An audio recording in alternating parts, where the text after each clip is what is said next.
Viewers আসসালামু আলাইকুম। আমরা হরফ ধরে ধরে বানান করে করে কোরআন শিখছি। তারই ধারাবাহিকতা আজকে আমাদের আরো একটি ক্লাস। যারা পূর্বের ক্লাসগুলো করেন না, ডেসক্রিপশন বক্সে লিংক দেওয়া আছে, চাইলে দেখে আসতে পারেন। কোরআন মাজিদ সহি শুদ্ধভাবে তেলাওয়াত করাটা অত্যন্ত গুরুত্বপূর্ণ, কারণ প্রত্যেকটা নামাজেই কিন্তু আমাদেরকে কোরআন মাজিদ তেলাওয়াত করতে হয়। নামাজ ভঙ্গ কারণের মধ্যে অন্যতম হচ্ছে গিয়ে নামাজে কোরআন মাজিদ ভুল তেলাওয়াত করা। তাই আমরা অন্ততপক্ষে কোরআন মাজিদের ছোট ছোট কয়েকটা সূরা হলেও সহি শুদ্ধ করে রাখবো, যাতে সেগুলো দিয়ে আমরা নামাজ আদায় করতে পারি। গত ক্লাসে আমরা এ পর্যন্ত পড়েছি, আজকে এখান থেকে শুরু করব। আউযু বিল্লাহি মিনাশ শাইতানির রাজিম। বিসমিল্লাহির রহমানির রহিম।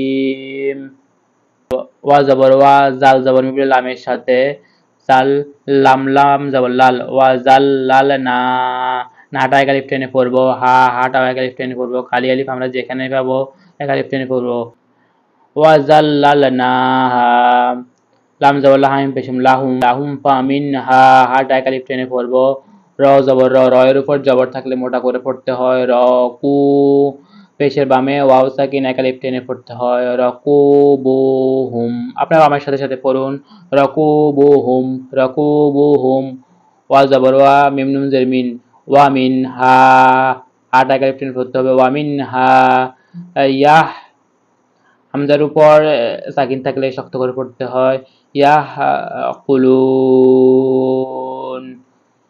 এক লাম পেশ মিলবে ওয়ার সাথে, লাম পেশ মিলবে নুনের সাথে, শেষে গিয়ে আমাদের গার দিয়ে সাকিন করতে হবে, নুনটা শেষে উচ্চারণ করতে হবে।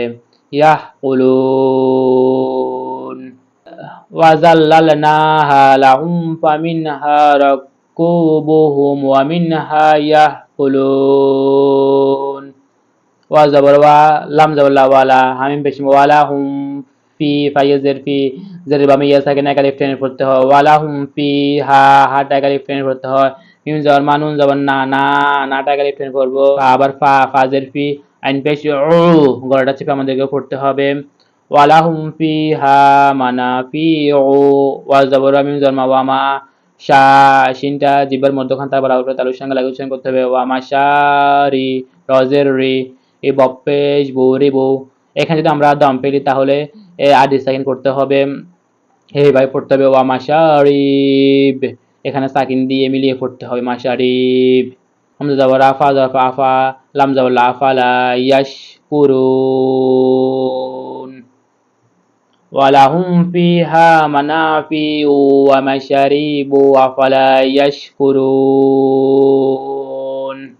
ওয়া জবর তায়ের সাথে ওয়াত্তা, তা খ জবর খ, এই খটা আমাদেরকে হলকের শেষ ভাগটা উচ্চারণ করতে হবে। ওয়াত্তা খজু, পেশে বাংলা ওয়া সাকিন এক আলিফ টেন করতে হবে। ওয়াত্তা খজু মিন দুনি, ইকফার অক্ষর দাল রয়েছে সেজন্য আমাদেরকে মিং করে পড়তে, গুণা করে পড়তে হবে, কিন্তু এখানে পাওয়ার কথা ছিল মিম নুন জের মিন, কিন্তু ইকফার অক্ষর দাল থাকার কারণে সেজন্য আমাদেরকে গুণা করে পড়তে হবে। ইকফার অক্ষর হচ্ছে কি 15টা। মিং দুনি, নুন জের মিলবে লামের সাথে, নিল্লাহি, নিল্লাহি। হামজা খারা জবর আল, আমজেলি আলি, হা জবর হা আলি হা, তায়ের উপর দুই জবর দেখতে পাচ্ছি, এক জবর বাদ দিয়ে লামের সাথে মিলাতে হবে। তাল্লা আল্লাহুম, হামিম পেশম, তাল্লা আল্লাহুম ইউনসরুন। এখানে ইকফারা কসদ রয়েছে সেজন্য আমাদেরকে গুণনা করে পড়তে হবে। ওয়াত্তাখাযু মিন দুনিল্লাহি আলিহাতা লাআল্লাহুম ইউনসারুন।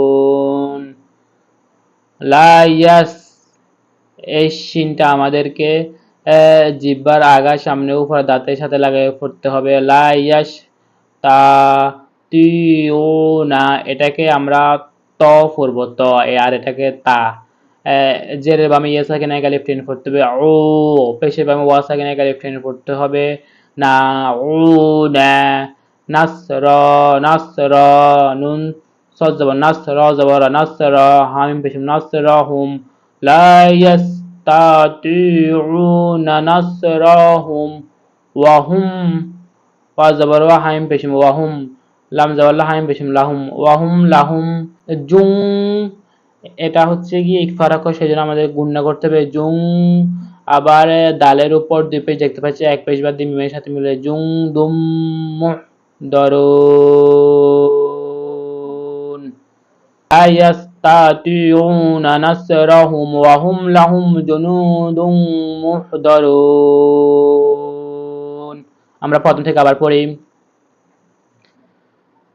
ذللناها لهم فمنها ركوبهم ومنها يأكلون ولهم فيها منافع ومشارب وفلا يشكرون واتخذوا من دون الله آلهة لعلهم ينصرون لا يستطيعون نصرهم وهم لهم جنود محضرون। সাদাকাল্লাহু মাওলানা আজিম। এই ধরনের ভিডিও পেতে চ্যানেলটা সাবস্ক্রাইব করে রাখবেন আর কমেন্ট করে জানাবেন ভিডিওটা কেমন হয়েছে। রাসূল সাল্লাল্লাহু আলাইহি ওয়াসাল্লাম বলেছেন, খায়রুকুম মান তাআল্লামাল কুরআনা ওয়া আল্লামা। তোমরা কোরআন শিখো এবং অন্যকে শিক্ষা দাও।